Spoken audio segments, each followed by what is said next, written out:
You're watching WGN Midday News. But first, preparing for college, how to get the most money, what the schools won't tell you, and how you can find funds for your student.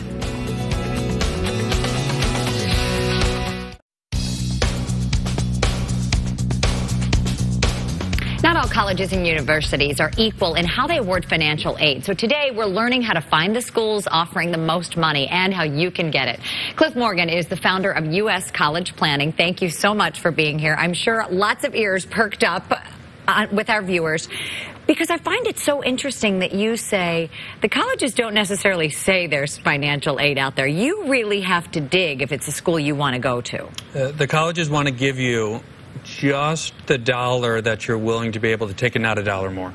So they would rather you pay as little as possible so that they can keep the most in reserves to be able to grow their endowments or to be able to pay other bills or to do other things. But the reality is the numbers are pretty staggering in terms of the number of people who actually get financial aid as long as they're pushing for it. 79.5% of all families that apply for financial aid receive some level of help. And that level of help that they can get, national average on that is around $12,000 of help on an annual basis. And we were talking in the break about not counting yourself out. So many people think, oh, I make too much money, I actually will not be able to get help. But you're saying that's not the case. We were talking about a client who makes a very strong six-figure income, over $250,000 a year. And we just got back all their award letters. One college is going to give them $18,000 a year off the college bill. That's over $72,000 over the 4 years. And another school is giving them $14,000 a year off the college bill. Huge numbers for somebody that most people would look at and say, there's no way you're going to get any help. And they're saving tens of thousands of dollars off the college bill because they took the time, asked the right questions, and they're going to get a lot of money in savings. And just think if they had tossed up their hands. And I think the other big mistake that people make is they wait. I've often heard parents say, oh, my child's only a sophomore, my child's only a junior. We don't have to worry about those applications until senior year. But you do. Well, this family that went through and they were making a very healthy income received all that money because they started a few years early. But families that start last minute, they're normally only saving a little bit of money. So the effort you put in on the front side really determines the amount that you're able to receive on the back side of it there.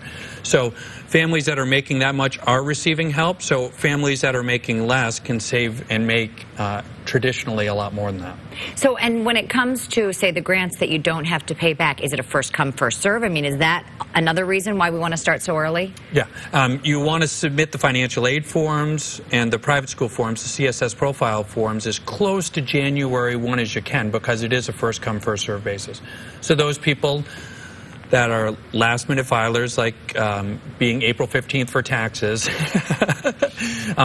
they're going to get less. But those that are in the front of the line with their hand out like this are traditionally going to get more. So filling it out in the beginning of January, February time frame is going to get you the most money. Well, I've got a sophomore now, but actually my incoming freshman said to me, well, you're going to have 3 of us in school.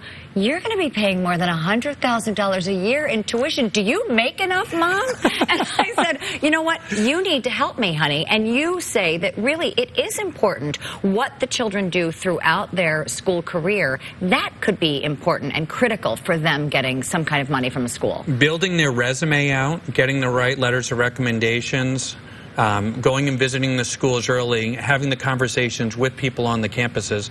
That's what this family we were talking about did ahead of time. Because they did their research, the family's now going to be able to afford to be able to go to the school that they want to at a cost that's very reasonable for them, because the family, the parents did their work ahead of time and the students did their work ahead of time, properly positioned themselves so the school looked at it and said, you're the ideal student that we'd like.